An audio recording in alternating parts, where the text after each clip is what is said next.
کتابوں میں ان کا ذکر، ان کی نشانیاں واضح، آنے والا اس شان سے آ رہا ہے کہ زمانہ منتظر بیٹھا ہے ان کا۔ بحیرہ راہب، جس کا نام تو کچھ اور تھا لیکن بحیرہ کے نام سے معروف تھا، کہتے ہیں کہ اس نے مذہب کی کتابوں میں پڑھا تھا کہ نبی آخر الزمان جلوہ گر ہوں گے اور مکے سے شام کی طرف جائیں گے، تو وہ راستے کے اندر ایک جگہ کلی ڈال کر کچھ خدام کے ساتھ وہاں رکا ہوا تھا۔ مقصد کیا تھا کہ کبھی تو گزریں گے اور میں ان کے دیدار کی دولت سے فیض یاب ہو جاؤں گا۔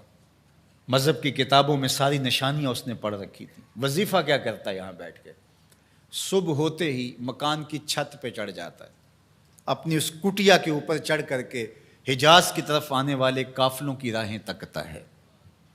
قافلے گزر جاتے ہیں، شام کو پھر نیچے آ جاتا ہے، اگلے دن سویرے پھر یہی عمل شروع ہو جاتا ہے۔ شب ہجر کی سختیاں کوئی اس سے جا کے پوچھے، تیری راہ تکتے تکتے جسے صبح ہو گئی، مدتیں بیت گئی، ماہ و سال گزر گئے۔ ایک دن وہ اپنے مکان کی چھت پہ چڑھا ہی تھا تو ایک قافلہ دکھائی دیا۔ اس نے کیا منظر دیکھا کہ دائیں بائیں کے درخت سجدہ کناں ہیں۔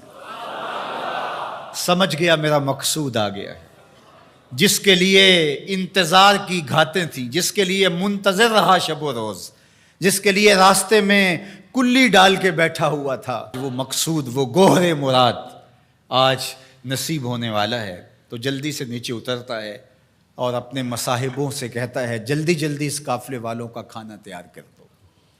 کہا کہ پہلے بھی قافلے گزرتے ہیں، یہاں رکتے بھی ہیں، آپ نے کسی کو پوچھا بھی نہیں۔ کہا بس آج کسی کی طفیل ان کو کھانا دیا جا رہا ہے۔ یہ قافلہ جب قریب پہنچا اور انہوں نے پڑاؤ کیا، اس کی کٹیا کے قریب بہت بڑا ایک درخت تھا، وہاں رک گئے۔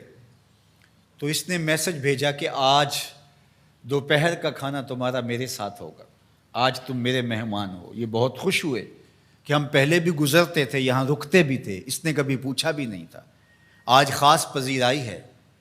کھانے کا وقت ہوا تو وہ آیا، اور جس طرح وہ لوگوں کے مجمع میں کسی کو ڈھونڈ رہا ہو، حضور علیہ السلام اونٹوں کے پاس تھے، 12 سال حضور علیہ السلام کی عمر تھی، تو آقا کریم وہاں تشریف فرما تھے اور یہ سارے یہاں کھانا کھانے درخت کے نیچے بیٹھے تھے۔ میرے والد گرامی، اللہ ان کی قبر پہ کروڑوں رحمتوں کا نزول فرمائے۔ تو یہاں ترمذی شریف کے اندر تفصیلی واقعہ موجود ہے، اس میں عربی الفاظ جو ہیں ان کا ترجمہ اپنے لہجے میں وہ یوں کیا کرتے تھے کہ وہ بحیرہ راہب آ کر کے ان سے کہتا ہے کہ بارات آئی بیٹھی ہے، دولہا کہاں ہے؟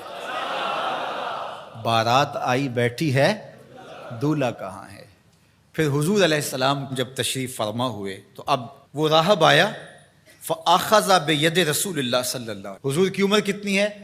12 سال، اور حضور کا اس نے ہاتھ پکڑ لیا۔ صحیح ترمذی روایت ہے۔ قال، اور اس نے کہا، ھذا سید العالمین، قافلے والو سن لو، یہ تمام جہانوں کا سردار ہے۔ ھذا رسول رب العالمین، یہ تمام جہانوں کا رسول ہے۔ یبعثہ اللہ رحمت للعالمین، اور سن لو اللہ اس کو تمام جہانوں کے لیے رحمت بنا کے مبعوث فرمانے والا۔ اللہ اکبر۔ تو دھوم مچی ہوئی تھی، حضور کے آنے سے قبل پیغمبر راہیں بتا رہے تھے، نشانیاں بتا رہی تھیں۔ حضرت موسیٰ علیہ السلام پر جب الواح تورات کا نزول ہوا تو انہوں نے جب تورات پڑھی تو اللہ کی بارگاہ میں عرض گزار ہوئے، اللہم انی اجد فی الالواح امتا ہم المستجیبون المستجاب لہم فاجعلہم امتی، قال تلک امت احمد۔ کہا مالک میں نے الواح تورات میں ایک امت کا تذکرہ پڑھا ہے جن کی دعائیں تو قبول فرمائے گا، جن کی دعائیں رد نہیں ہوں گی، وہ امت میری امت کر دے۔ کالا تلک امت احمد صلی اللہ علیہ وسلم، فرمایا کہ یہ تو میرے پیارے احمد کی امت ہے۔ آپ کا ذکر تورات میں ہے، مثلہم فی التوراۃ و مثلہم فی الانجیل۔ اللہ قرآن مجید میں ارشاد فرماتا ہے کہ حضور کے ساتھیوں کا ذکر، ان کی مثالیں اللہ نے تورات میں بھی بیان کی ہیں اور انجیل میں بھی بیان کی ہیں۔ اللہ اکبر۔ اب تورات کی کہانی سنیے، 9 سوال تھے مسلسل، اللہ اس میں یہ شان ہے، اس امت کو یہ مرتبہ دیا گیا، یہ شان دی گئی، وہ امت میری امت کر دے۔ جواب کیا آتا رہا؟ تلک امت احمد، یہ تو میرے نبی محمد صلی اللہ علیہ وسلم کی امت ہے۔ تو جب 9 مرتبہ یہ سوال کر چکے تو پھر حضرت موسیٰ نے کیا عرض کی؟ اللہم اجعلنی من امت احمد، اللہ وہ امت میری امت نہیں بناتا، مجھے اس کی امت سے کر دے۔ چوں بشانش نگاہ موسیٰ کرد، شدن از امتش تمنا کرد۔ جب حضرت موسیٰ نے ان کی شانیں دیکھیں تو خود آرزو کی مالک مجھے اس نبی کی امت سے کر دے۔ پیغمبروں نے آرزویں کی، 12 نبیوں کی آرزویں مختلف کتب میں موجود ہیں، جنہوں نے یہ تمنا، یہ آرزو کی۔ یار ہم نے کوئی آرزو تو نہیں کی تھی، ہم نے کوئی منتیں تو نہیں مانی تھی، ہم نے کوئی وظیفے تو نہیں پڑھے تھے، ہم کوئی دعائیں تو نہیں کرتے رہے کہ یا اللہ اس نبی کی امت سے کر دے۔ ہماری آنکھ کھلی، مقدر جاگا۔ ہمارے والد صاحب مسجد سے مولانا کو بلا لائے، اس نے کان میں آ کے کہا مبارک ہو تو حضور کا غلام بن کے آ رہا ہے، شاہوں سے ملا ہے نہ تونگر سے ملا ہے، اللہ کا عرفان اسی در سے ملا ہے۔ اوروں کو ملا ہے تو مقدر سے ملا ہے، مجھ کو تو مقدر بھی تیرے در سے ملا ہے۔ یہ میرے اور آپ کے بخت کے ہم حضور کی امتی۔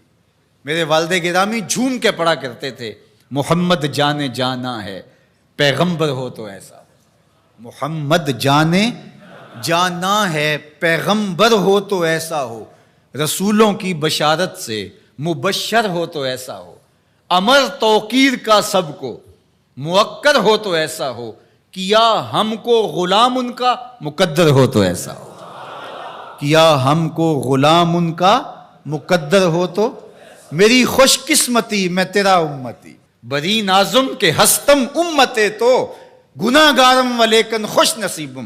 میں اس بات پہ ناز کرتا ہوں کہ حضور میں آپ کا امتی ہوں، گناہ گار ہوں لیکن خوش نصیب ہوں۔ تو ساری زندگی بھی اس نعمت کا شکرانہ ادا کرتے رہیں، حق کے شکر ادا نہ ہو پائے۔